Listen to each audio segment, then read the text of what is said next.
Hello à tous les fans de WordPress et bienvenue pour ce nouveau podcast sur WordPress Channel. Au programme d'aujourd'hui, comme vous le voyez sur cet écran, Google Analytics.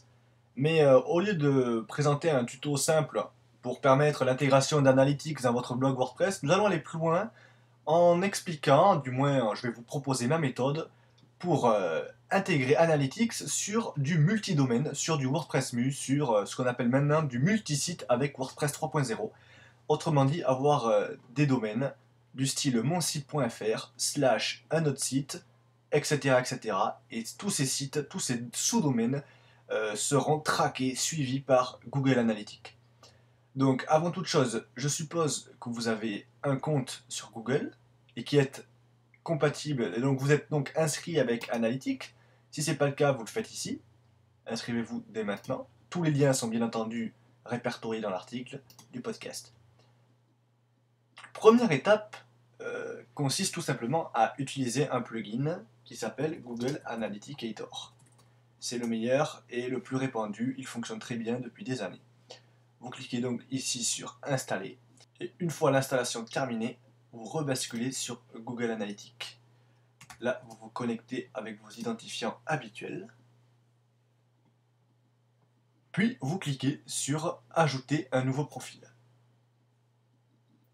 Ici, point capital, vous devez cocher Ajouter un profil pour un nouveau domaine. Par exemple, vous inscrivez monsite.fr et vous cliquez sur Continuer.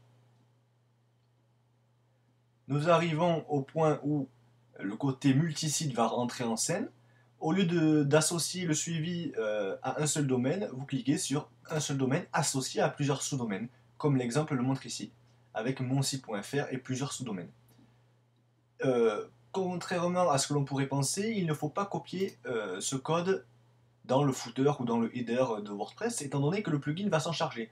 Nous, ce que nous allons faire, c'est récupérer cette ligne de code pour l'insérer dans les paramètres du plugin.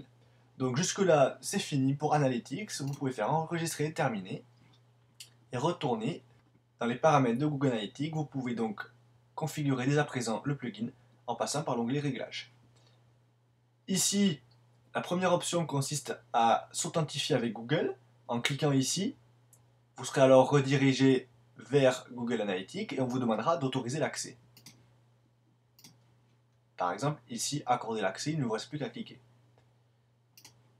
Ensuite, le code de Google Analytics se mettra automatiquement en place et il ne vous restera plus qu'à sélectionner votre site dans la liste des profils.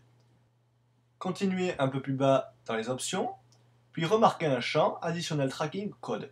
C'est ici que nous allons ajouter notre fameuse ligne de code qui donne l'aspect multisite à WordPress. Et validez le tout en cliquant sur Save Changes. À partir de maintenant, vous avez un blog opérationnel avec Google Analytics sur une version multisite de WordPress. Il vous suffit de répéter l'ajout de cette ligne de code pour chacun des sites que vous créez via la fonction réseau de WordPress 3.0 et même des versions antérieures à WordPress.mu. Donc c'est assez fastidieux, je l'admets, mais c'est une technique qui fonctionne en attendant de trouver mieux et gratuitement. Eh bien, je vous dis à très bientôt pour un nouveau podcast sur WordPress Channel, et comme le dit le proverbe, que la force de WordPress soit toujours avec vous.